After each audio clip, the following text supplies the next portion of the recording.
नमस्कार दोस्तों, आज हम एनसीईआरटी का चैप्टर नंबर 4 पढ़ने वाले हैं। कार्बन एवं उसके यौगिक। वायुमंडल में कार्बन निम्नलिखित में से किस रूप में रहता है? तो हमें पता है कार्बन हमें कार्बन मोनोऑक्साइड और कार्बन डाइऑक्साइड के रूप में उपस्थित होता है वायुमंडल में। ठीक है दोस्तों, निम्नलिखित में से कौन सा कथन सामान्यतः कार्बन यौगिकों के लिए सही है? कार्बन यौगिक ये विद्युत के उत्तम चालक होते हैं, गलत बात है। ये विद्युत के अलग चालक होते हैं, सही बात है। इनके अणुओं के मध्य प्रबल आकर्षण बल नहीं होता है क्योंकि ये संयोजी सहसंयोजी बॉन्ड से जुड़े होते हैं, इसलिए ये गलत भी है। तो 1 और 4 नंबर ऑप्शन सही हो जाएगा। इनके अणुओं के मध्य प्रबल आकर्षण बल नहीं होता है दोस्तों। अमोनिया एक अणु में होते हैं। अमोनिया के एक अणु में क्या होते हैं दोस्तों? अमोनिया है नाइट्रोजन के 3 हाइड्रोजन से जुड़ी होती है, तो इसमें एकल बंध होंगे, एन इस प्रकार जुड़ा होगा। तो इसमें देखिए ऐसे जुड़ जाएगा, ये हाइड्रोजन, ये हाइड्रोजन और ये हाइड्रोजन। ठीक है दोस्तों, बकमिस्टर फ्लोरीन एक अपरूप है। किसका अपरूप है भाई? बकमिस्टर, हीरा, ग्रेफाइट, ये सब कार्बन के अपरूप हैं। निम्नलिखित में से ब्यूटेन सही संरचनात्मक समायु कौन सा हो सकता है? इसमें 4 ऑप्शन दे रखे हैं, आप बताइए कौन सा होगा। तो इसका राइट आंसर हो जाएगा दोस्तों 1 नंबर और ये 2 नंबर। ठीक है दोस्तों,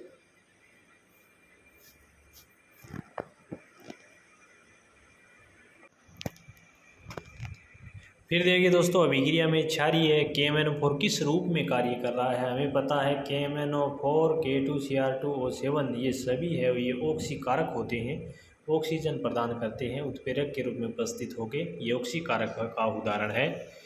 फिर देखिए, प्लेटियम और निकल उत्प्रेरक की उपस्थिति में तेल हाइड्रोजन से टकराने पर वसा देते हैं, ये उदाहरण कौन सी अभिक्रिया का है? हमें पता है ये संकलन अभिक्रिया का उदाहरण है दोस्तों। निम्नलिखित यौगिकों में से OH एक क्रियात्मक समूह है, ये कौन सा है? हमें पता है ये एल्कोहल का है। एल्कोहल में ओल बचता है, ओल इसमें देख रही है, इसमें ओन आ रहा है, नॉन आ रहा है, ये नहीं है। इसमें ओई कमल आ रहा है, ये भी नहीं है। इसमें एल बच रहा है, ये भी नहीं है। तो इसका जवाब हो जाएगा ब्यूटेनॉल। फिर देखिए, साबुन के अणु में होता है, साबुन के अणु में क्या होता है भाई? जलरागी शीर्ष पर और जल विरागी पूंछ पर, एकदम राइट आंसर है। फिर देखिए, निम्नलिखित में से असंतृप्त यौगिक को पहचानना है। असंतृप्त यौगिक कौन से हैं? असंतृप्त यौगिक क्या होते हैं? इसमें सिंगल बॉन्ड होगा, वो तो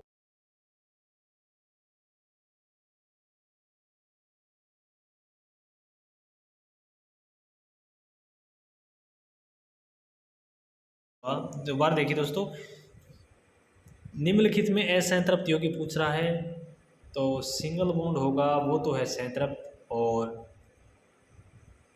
जिसमें डबल बॉन्ड और ट्रिपल बॉन्ड होंगे वो होगा असंतृप्त। तो हमें देखिए, प्रोपेन है, सिंगल बॉन्ड है, तो ये हमारा संतृप्त का है। प्रोपेन इसमें डबल बॉन्ड है, ये संतृप्त का उदाहरण है। इधर देखिए प्रोपाइन, ये भी संतृप्त का उदाहरण है, ये संतृप्त का है, ये दोनों। तो ऑप्शन देखिए इसका कौन सा होगा? 2 और 3, 2 और 3 होगा, वही उत्तर होगा, ये ऑप्शन हो जाएगा।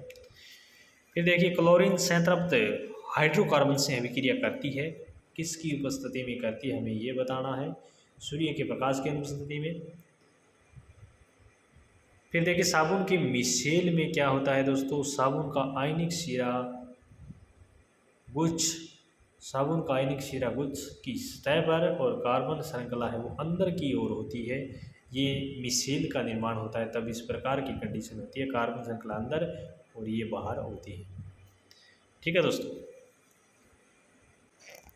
एथेन का आणविक सूत्र C2H6 है। एथेन है एल्केन श्रेणी का सदस्य है। एल्केन श्रेणी का सूत्र होता है CnH2n+2। ठीक है दोस्तों, तो इसमें हमें पूछ रहा है कि सहसंयोजी बॉन्ड कौन कितने होंगे, तो अपने सूत्र ये लिख के हम गिन सकते हैं, 7 सहसंयोजी बॉन्ड होंगे। फिर देखिए, ब्यूटेनॉन चतुर कार्बनिक यौगिक है, इसका प्रक्रियात्मक समूह है वो क्या है? तो इसका प्रक्रियात्मक समूह हमें पता है कीटोन है, ओन आ रहा है, इसके लास्ट में देख सकते हैं। खाना बनाते समय यदि बर्तन की तली बाहर से काली हो रही, इसका मतलब क्या है? इसका मतलब है कि ईंधन पूरी तरह से नहीं जल रहा है, कार्बन दे रहा है साथ में। फिर देखिए दोस्तों, यौगिक दे रखा है हमें CH3CH2CHO का नाम है, हमें पूछ रहा है क्या नाम है, तो इसका नाम होगा प्रोपेनल। फिर देखिए CH3CH2O CH2CH2Cl में उपस्थित विषम परमाणु पूछ रहा है, तो ये रहा हमारा एक तो विषम परमाणु, ये वाला और ये वाला। ठीक है दोस्तों, फिर देखिए आगे, निम्नलिखित में कौन सी समीकरण साबुनीकरण अभिक्रिया को प्रदर्शित करती है, तो साबुनीकरण की अभिक्रिया कौन सी प्रदर्शित करेगी, ये वाली समीकरण की अभिक्रिया प्रदर्शित करेगी। एल्काइन समजातीय श्रेणी का प्रथम सदस्य हमें बताना है, एल्काइन श्रेणी का, न कि एल्कीन का, न कि एल्कीन का, हमें एल्काइन का बताना है, तो एल्काइन में होगा हमारा एथाइन।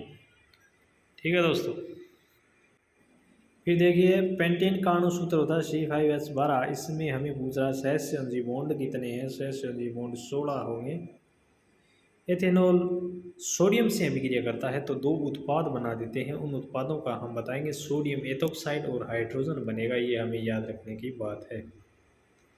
फिर देखिए सिरका का विलयन है, सिरका का क्या विलयन है, जल में 5% और 8% एसिटिक अम्ल है, ये इसका करेक्ट उत्तर हो जाएगा। कार्बोक्सिलिक अम्लों की तुलना में खनिज अम्ल प्रबल होते हैं, क्यों होते हैं भाई प्रबल अम्ल, खनिज अम्ल पूर्णतः अयनते होते हैं, सही बात है। फिर देखिए कार्बोक्सिलिक अम्ल आंशिक आयनित होते हैं। ठीक है दोस्तों, ये थी मेन बात इसके अंदर। कार्बन अपने 4 सहसंयोजी इलेक्ट्रॉनों द्वारा 4 एकल संयोजी परमाणु जैसे हाइड्रोजन के साथ साथ जैसे 4 सहसंयोजी बॉन्ड बना लेता है। 4 बंधों के निर्माण के उपरांत कार्बन किसका इलेक्ट्रॉनिक विन्यास प्राप्त करता है, तो हमें ये बताना है, ये बताना है, क्या बताएंगे भाई, नियोन।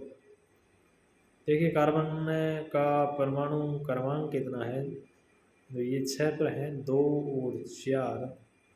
ठीक है, इसको जैसे ही 4 इलेक्ट्रॉन मिलेगा तो ये यहाँ बढ़ के हो जाएगा 2, 8। ये किसका आ रहा है, ये नियोन का आ रहा है, 10 नंबर तत्व। निम्नलिखित में से कौन सा एक समजातीय श्रेणी संबंधित नहीं है, तो कौन सा नहीं है भाई, ये हमें बताना है।